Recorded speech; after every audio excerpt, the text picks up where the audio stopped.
Joke lang. What's up, guys?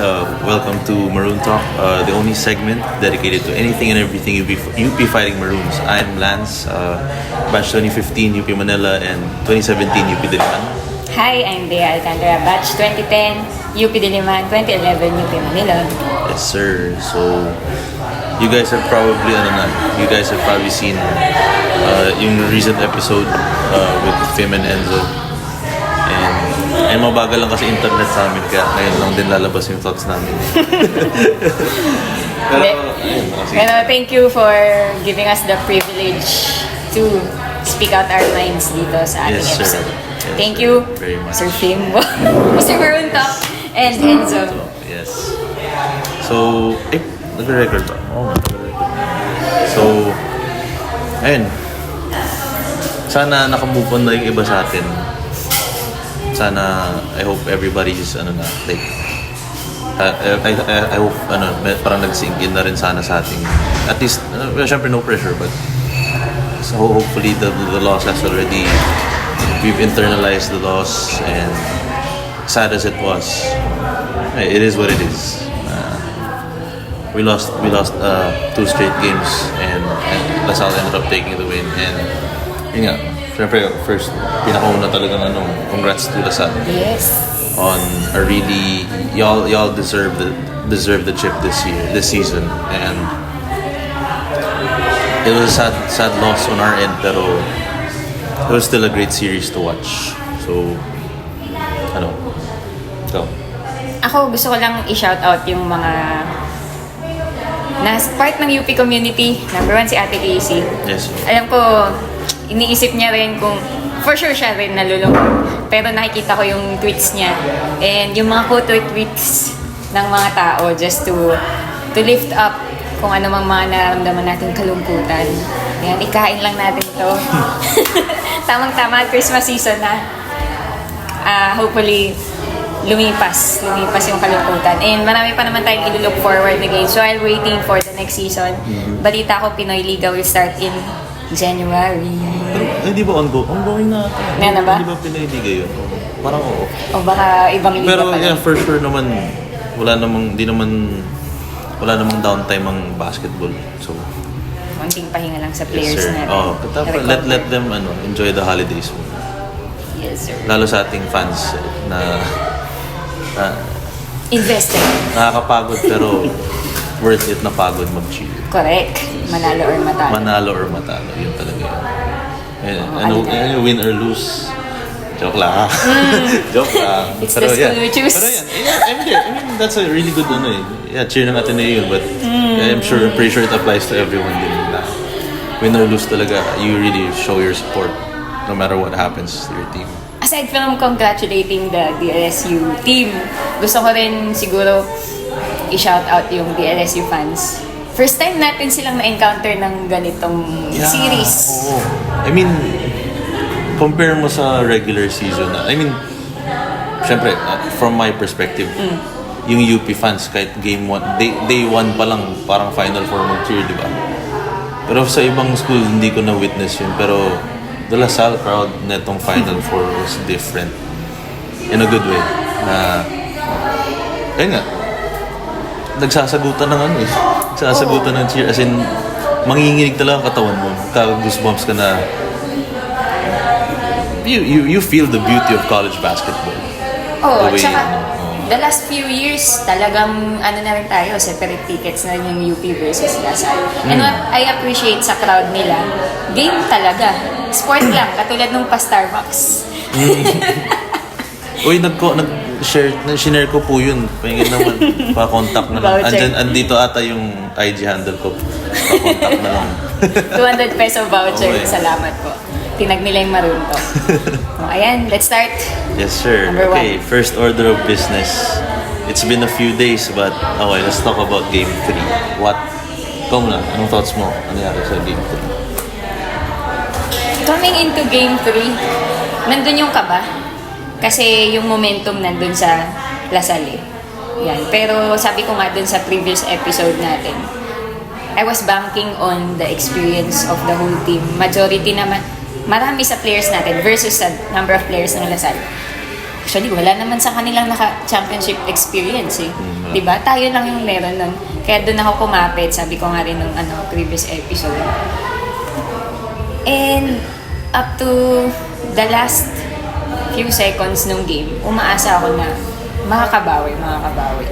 And yun naman yung pinakita ng team from first to third quarters, just that nung last few minutes, hindi ko ma-explain ko. Yeah, similar thoughts din na our team na, mas bata team natin, pero we already, the young guns already have finals experience. Sila Jerry, sila Harold. So yeah, experience, definitely played a factor, especially sa game 1. Kita mo. Team that's been in the finals for the first timer. Kita mo like, syempre, nasa players din naman yun kung on why it ended up with that result, pero that's a possibility na yung experience talaga played a huge factor sa game 1, why it was a really lopsided win.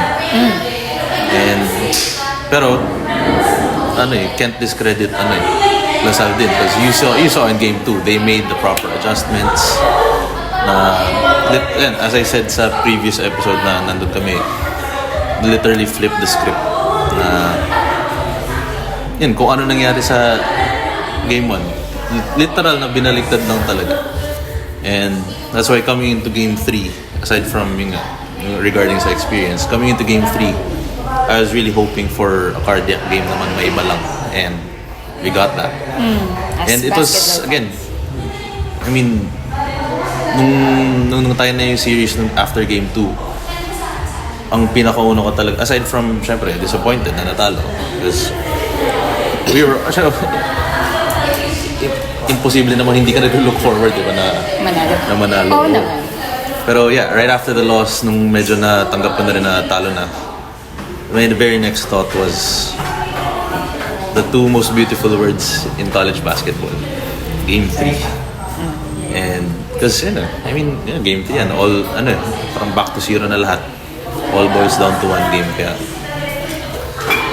I was really excited coming into game 3 na syempre gusto ko manalo yung UP, pero yung mas general mindset ko coming in when we were going to the venue, I just wanna absorb this and appreciate the greatness of basketball with the high caliber players on the court and top tier coaches as well on the bench. I was really looking forward to the game, and we got a really from start to finish, it was a very competitive game talaga na sa dulo lang talaga naging sure kung sino man nanalo. Especially na both nag-zero na yung momentum to Lasal because they were coming off a win, but game 3, and so parang back to zero talaga, which made it that much more entertaining to watch. Sakit pa rin. Naisip ko anong sasabihin. Pero pinag-usapan nga namin ni Phil right after the game, hindi naman na siya nagulat na Lasal yung nag-champion. Of course, all of us from Maroon Talk, we're rooting for UP. Pero bago pa mag-start yung season, kung meron bang team nakakatakutan, alam ko na nabanggit yun ni Phil, na Lasal yun. So, saka favorites din sila. They were, like yung sa media, sa Lasal yung favorites pre-season. They were saying na Lasal is going to win the championship. At saka, hindi lang itong season 86, even season 85 nababanggit na sila. Kasi nga, talent-wise. Yeah, like on paper, pag tinignan mo yung players nila, sobrang stock din nila. So, na to parang pent-up anger and pain. Kasi sabi nga ni Enzo dun sa kanilang Game 3 episode, hindi lang naman ito yung season na parang nabe-break ng UP yung heart ng Lasal.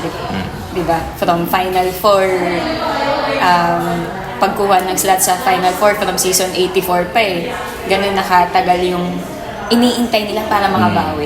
Actually, now that you mention it nga, para tong kumbaga sa NBA, lagi mong nakikita si Kobe versus LeBron sa regular season na alam mong sobrang solid na finals matchup sana, but it never happened. Ngayon, UP Lasal, ang ganda ng mga regular season elimination games at Final 4 games na hanggang semis lang talaga. yun nga, tayo nagtapat, diba? The prior 2 seasons. And we're lucky enough as fans to be blessed with the opportunity to watch them in the finals itself. And yun nga, very entertaining series talaga. Oo, although napanood na natin sila sa pre-season. Siyempre, ibang usapan din.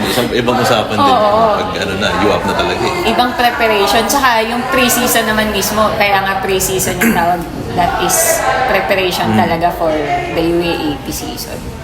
Na sabi nga nila sa previous episode, 2 months lang halos. Kaya rin siguro ganun kasakit kasi ganun kahaba yung preparation ng lahat. What else? Thoughts on Game 3? Siguro ang masasabi ko lang, ako as a fan, ang ganda na hindi na lopsided yung naging Game 3.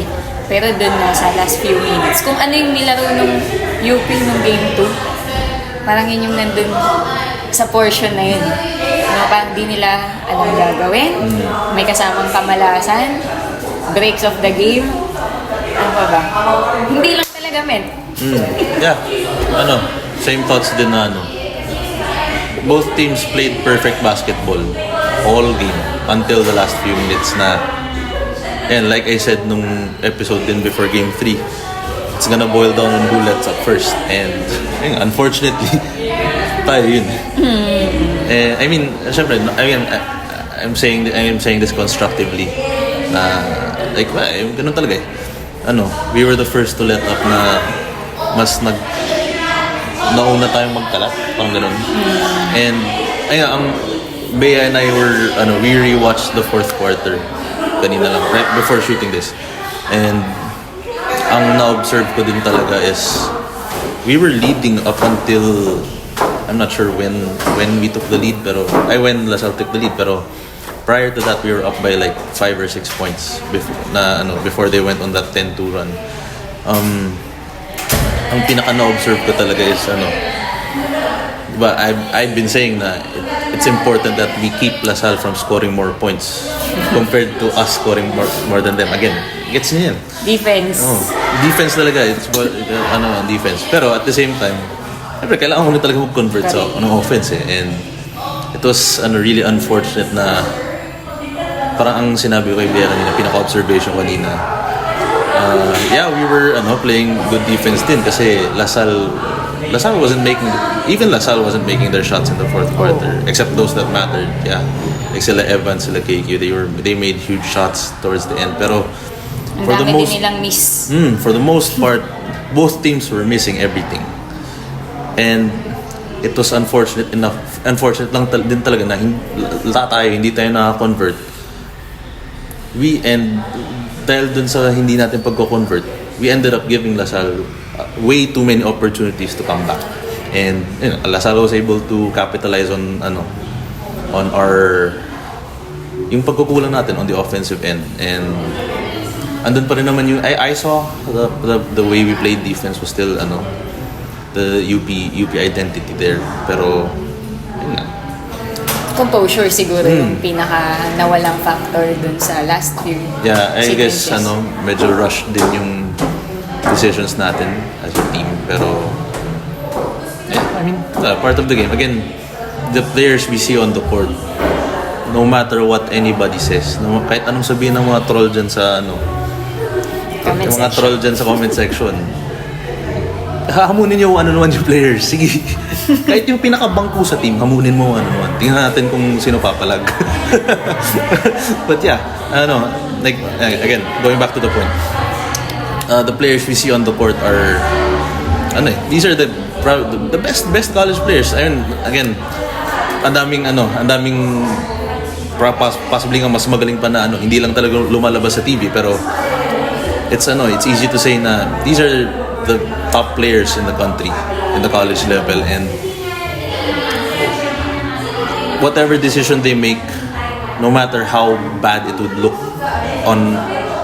from our perspective as spectators, at the end of the day, di mo pwede questionin yung mga decision nila kasi there's a reason that they're on the team, and there's a reason that they're on the court during crunch time, and at the end of the day, wala.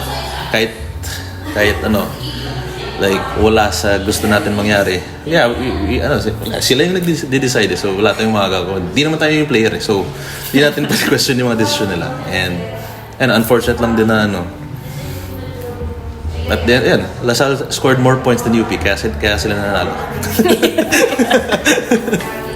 Sabi nga nung, syempre, through the years, nagiging friends na rin natin yung ibang players. Sabi nung isang alumni ng MVP, sure, we will be better next year. Malakas team natin, even better than Lasal. It's just that, bilog talaga ang bola and anything can happen in the game. Yes. So, sabi niya sa fans, heads up lang, we will bounce back. Yes, sir. Yan. Yes, sir. Speaking of bilog ang bola, of course, natalo, pero yun nga, gusto rin nating i-appreciate kung nasaan tayo today. Ako as a fan, hindi ko nga na-imagine in my lifetime magba-back-to-back finals appearance, mga ganyan. In the past 5 years, 5 seasons, ito na yun. We're in it's a whole new talaga. Bagong henerasyon na ng bagong tamang term. Landscape? Parang kumbaga sa mga series, bagong season na to eh. Na yung tayo na yung bida tayo. Tayo yung nasa taas ng yeah. mundo ngayon. As in, when talking about the best teams in the UAAP, lagi na namin mention ng UP, so that's something to be proud of talaga. Especially with what we've been through. Tsaka, ganun talaga eh. Nahuli lang yung UP sa paghabol dito sa competitiveness ng UAAP. Pero, if I remember correctly, yung cellar dwellers nung unang panahon, like season 68, 69, sino-sino ba yung andun? UP and NU. Yung NU nakabawi lang nung naback-upan na ng SM. Nung nasa kanila na si Bobby Ray Parks. So, ganun lang talaga. Okay, so walang masasabi yung iba sa atin na ngayon lang naman kayo nag-appear sa championship eh. Oo nga. Kaya nga kami mayabang kasi nga andito kami. Ano gusto yung gawin namin? Hindi namin yung pagyabang. Ako, as a fan, kunwari wala akong affiliation sa any school. Ang ganda lang makita na, lahat ng teams nakakahabol na sa competition. And like, in a general sense din, ganda naman makakita ng ibang kulay sa taas eh. Oo. Tsaka ako nga mismo natuwa ko din sa story ng Lasal. Kung paano sila nakaahon from a different coaching last season to ngayon na bagong-bago si Coach Topex pero nakuha nila agad. Exactly. Yeah. Very nice to see them. And given pa na rough start pa sila no first round. Oo. Tapos biglang no second. 7-0. Grabe, 7-0. Talagang deserve yung championship. Oo naman. Hindi lang 10-0. Kasama mo pa yung Final Four. Ay, kasama ko. Oo nga. 10-1. 9-1. Ay, 10-1 pala. Sorry. Tama. Oo nga, may isa nga pala tayo doon. 10-1. 10-1 when starting from the second round. That's an achievement. Ito lang talaga masabi. Oh, congratulations. Yeah. Finals. And the finals itself. Again, it's nice to see na after 2 lopsided games. It's nice to see a cardiac game talaga. Maganda, it's nice to, magandang feeling ng kabahan ulit. Oo, yung hindi natin ma-predict sinong mananalo dito. At least we were kept on our toes until the end na, kahit yung mga friends ko from Lasal, kahit na nung up 4 sila, kinakabahan. With less than 10 seconds, kinakabahan pa rin sila. May nabasa nga akong comments dun sa previous episode. Lasal fan ata yung nag-comment na parang kaya very emotional yung game kasi sila mismo hindi makapaniwala na lamang na sila nung last few. Na-appreciate lang din nila yung moment na ang ganda ng mga nangyayari. Ayun. Before we move on sa ating next point, gusto ko lang din tanungin yung ating question. Ano yun? Ano yung mas masakit? Season 85 loss o 86? Ben, wala pa tayong 20 minutes, paiiyakin mo na. Hindi. 85 or 86? Honestly, mas anong tanong mo? Mas masakit? Natalo, oo.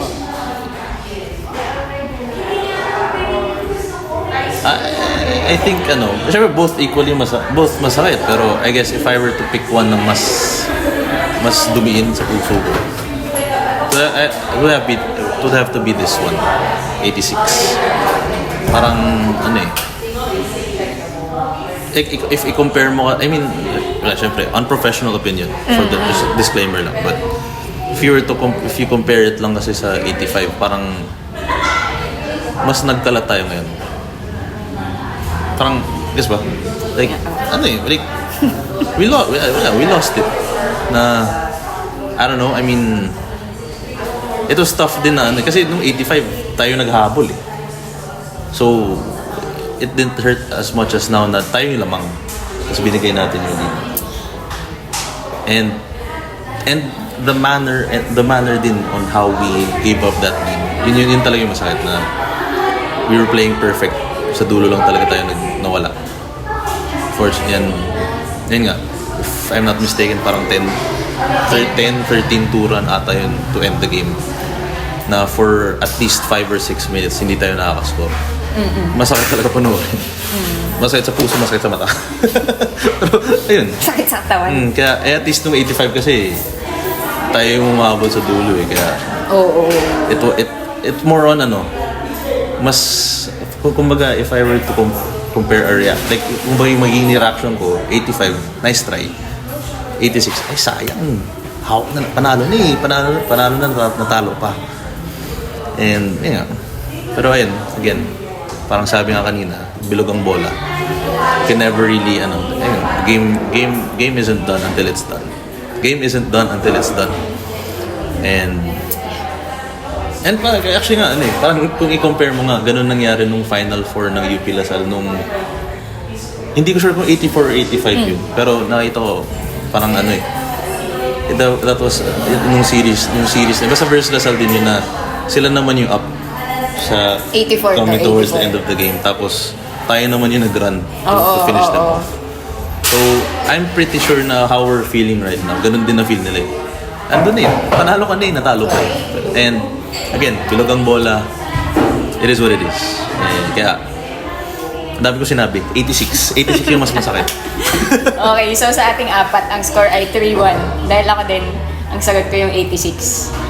Oo, kasi sinasabi ko nga sa iba kong friends na nagtatanong sa akin, ano sa tingin mo? Champion ba?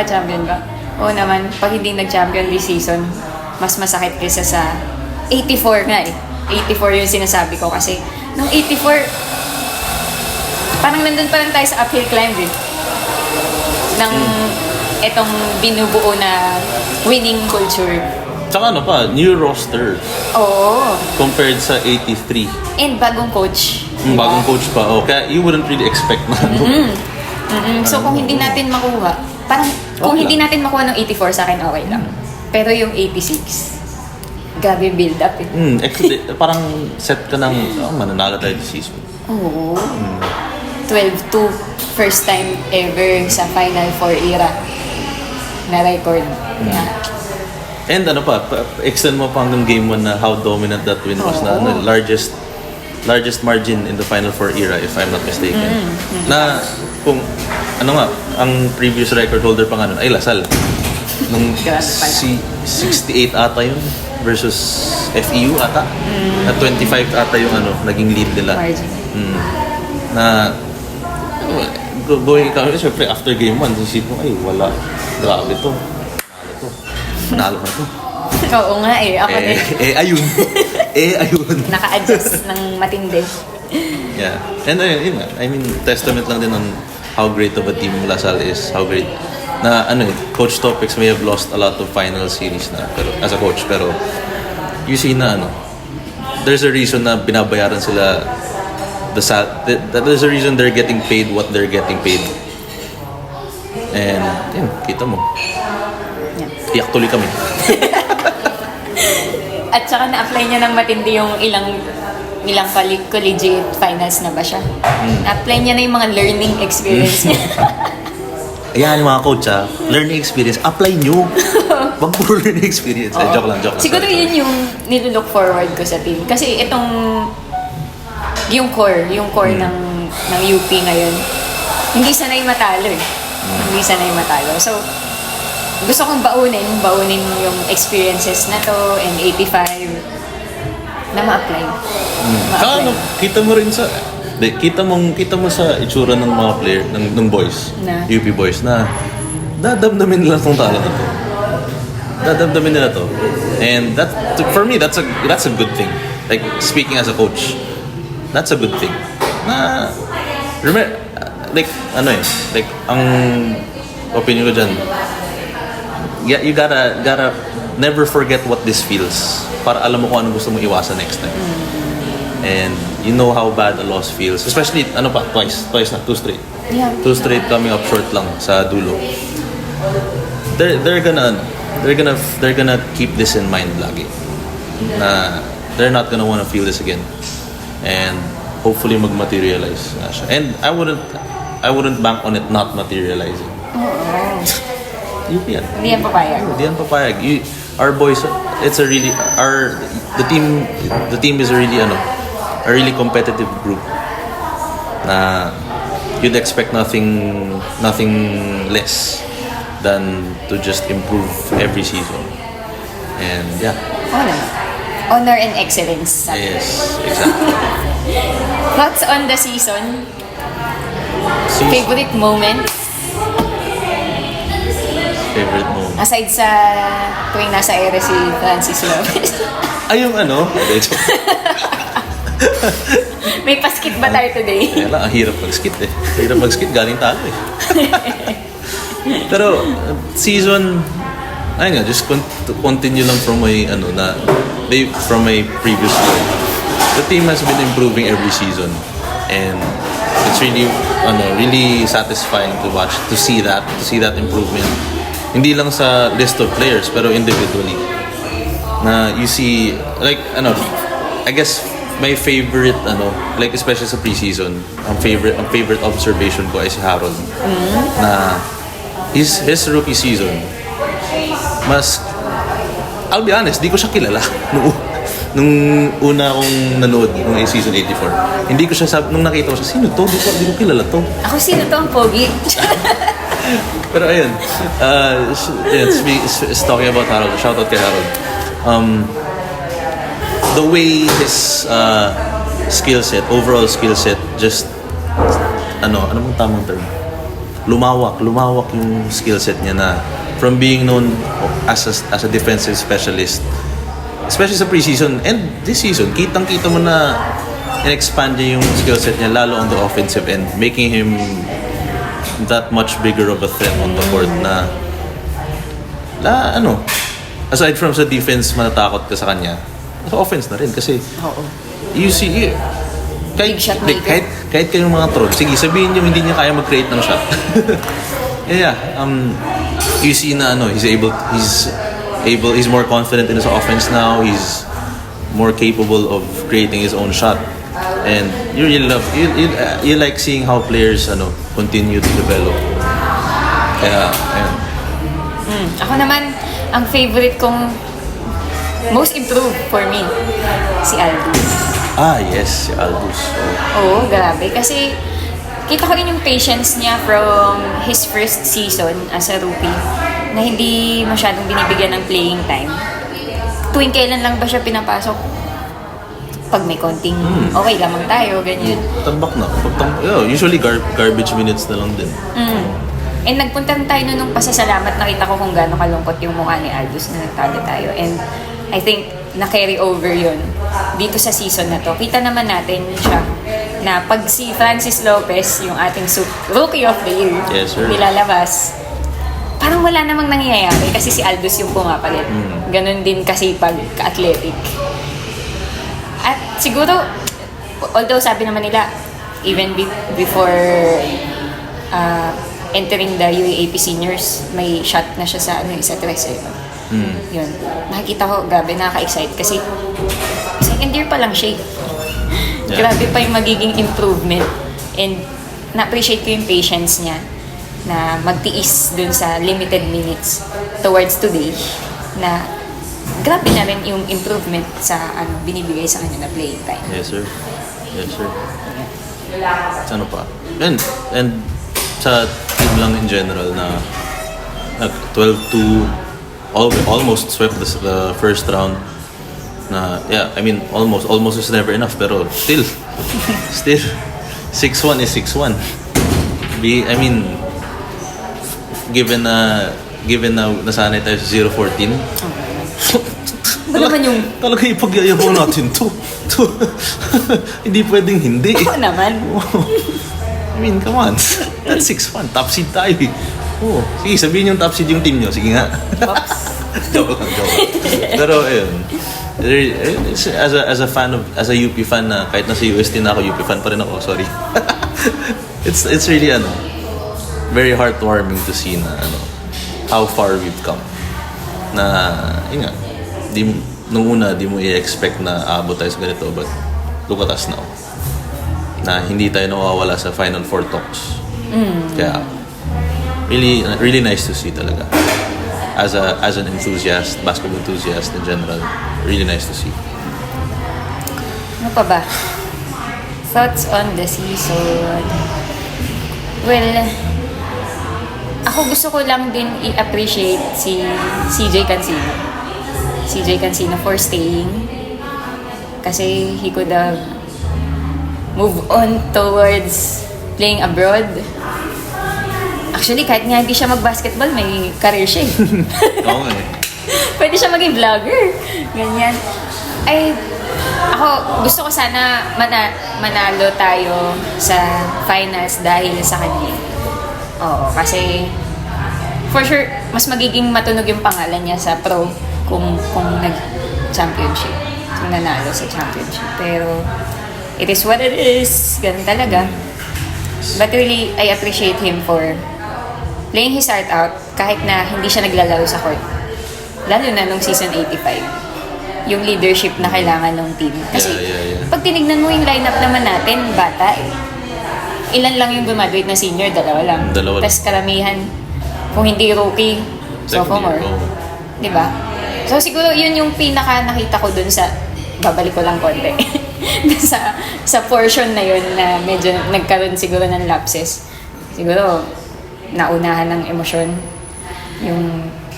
Yung youth nila lumabas nung time na yun. Yun lang siguro. Nakita naman natin. May improve at may improve as time goes by. And gusto ko lang i-add about kay CJ. Like, I guess, pwede na tayo mag-move on sa appreciation part. Yan din na tayo. And to continue yung thought ni Bea kay CJ, dalawa favorite memory ko kay CJ at wala sa season 86. Because isang sa 85, isa sa 84. 85, mas gusto ko 84, so 85 mo. Yung memory ko sa kanya sa season 85 was, when we lost game 2 nung finals, who was the guy hyping up the team? Telling them to keep their heads up. The guy na nakapantalon. The guy na naka-street clothes. Coach CJ. Coach CJ, oh. That was really nice to see na given na hindi pa siya graduating nun, pero he's one of the older guys na rin sa team, and that's what you really love to see na in a veteran sa team na win or lose, he makes sure na everybody keeps their heads up, everybody stays in the moment, na hindi pa tapos yung series. Yan, yung parang di ko na maalala, pero yung isang line niya, hindi pa tapos yung series, parang ganun. And you saw na that surely played a factor on why we still played a very competitive game 3. Even if we were down one guy na in Zayd, they really played their hearts out.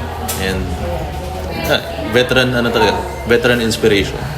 And nung 84, di ko maalala kailan ba siya na-injure nun? Sa LMs pa. All fine. Basta injured si CJ nun. But he still ended up playing sa finals. And even made a 3. That if I'm not mistaken din partly forced overtime din yun eh. And playing on one good knee, playing in the most important game of the season, 84. talagang yan ang puso ng taga-UP. Oh.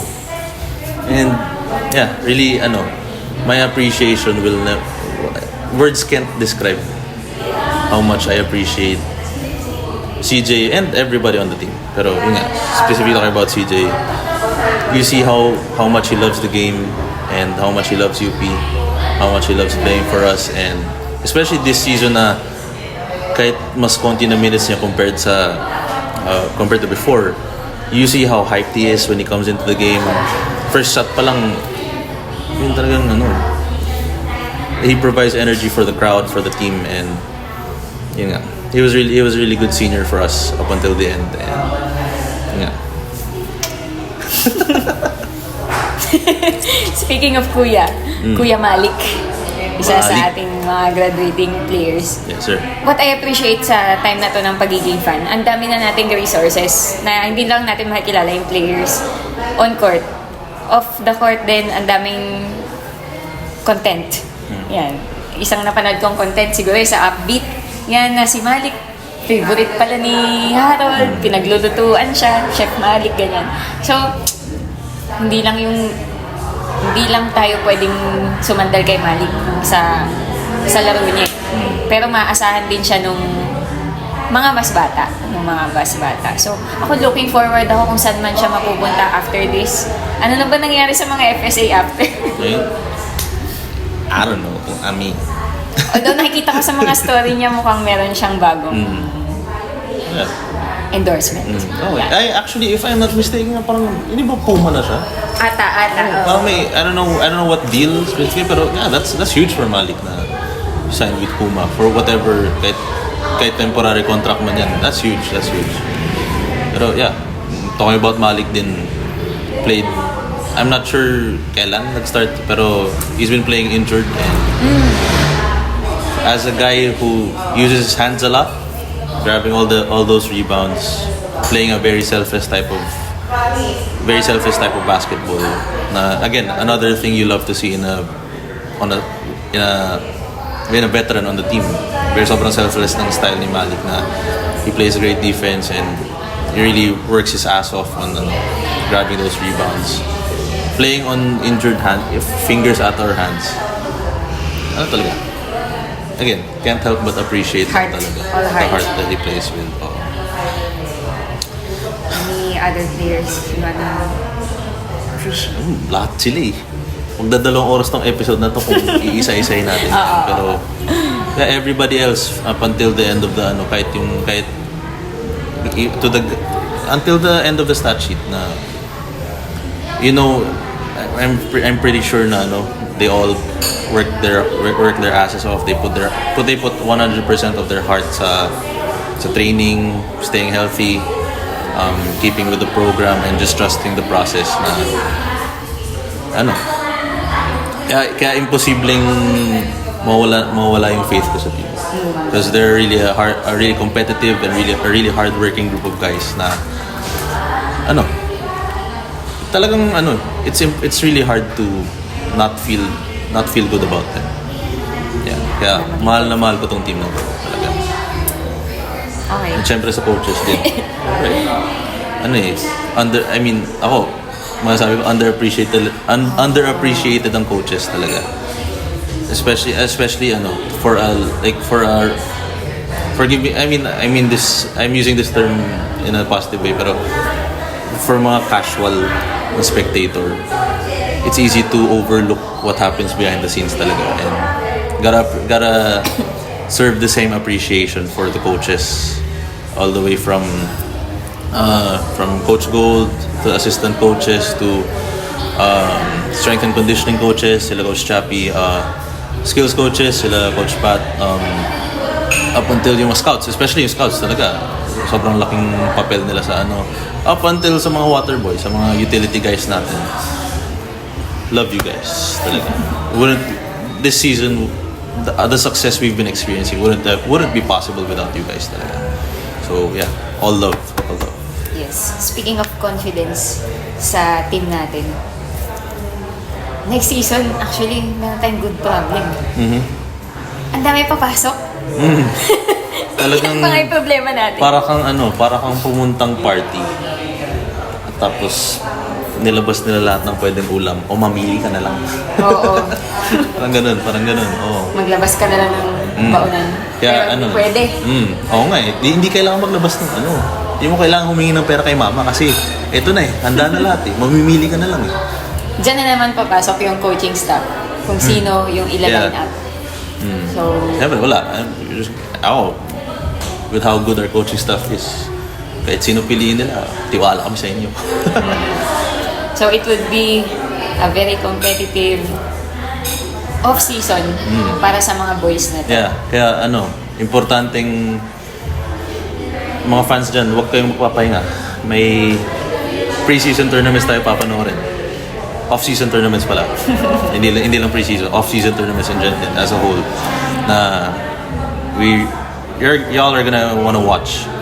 Because ako, based sa mga nakikita ko so far, ang ganda ng mga prospects natin. Mga prospect na pwedeng ma-line up sa team A natin. We're definitely looking forward. And yun nga, sasabi nga ni Bea, it's a good problem to have na, I mean, yeah, it's gonna be a problem. It's gonna be a bad problem in a sense na at the end of the day, merong hindi mapipili. Pero,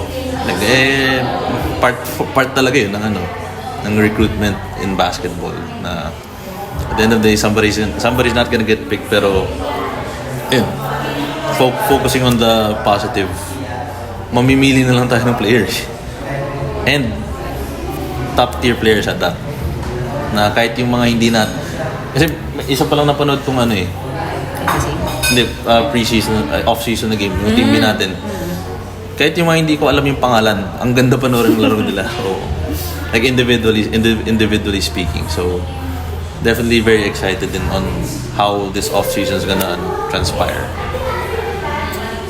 Ano ba? Wala na. Yun na ba yun? So, ayun.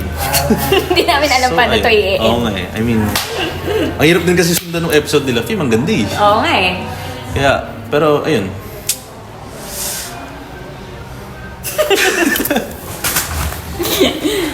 I think that's it. That's it na. Guess happy holidays. Hope the boys have a good holiday season. Fans Recover. can never. Oh, ayun pala, di natin appreciate yung fans din for making every game feel like a Final Four game. Yes. Na kahit on our end lang, kahit yung mas mahina cheer ng kalaban, sa side natin parang Final Four. Even yung lalo mga 10 AM games, ang lakas pa rin ng cheer eh. Kahit konti lang tao, lakas ng cheer. Kaya See you next season. definitely. And yeah, I guess yun nga, rest up, recover guys. Hope everybody gets healthy over the off season, and yung fans pahinga konti ngayong holidays kasi wala atang games pag holidays. Pero yeah, as soon as mag-release ng schedule for like again, gaya ng Pinoy Liga and all, see y'all there. And ang dami ko nang sinasabi, di naman tatapos tong episode na to. Paano pa magandang episode? Sinasabi ng ni si Peace. Ayan, ika nga ni Mr. Maroon Talk, Sir Fimran, and on behalf of everybody,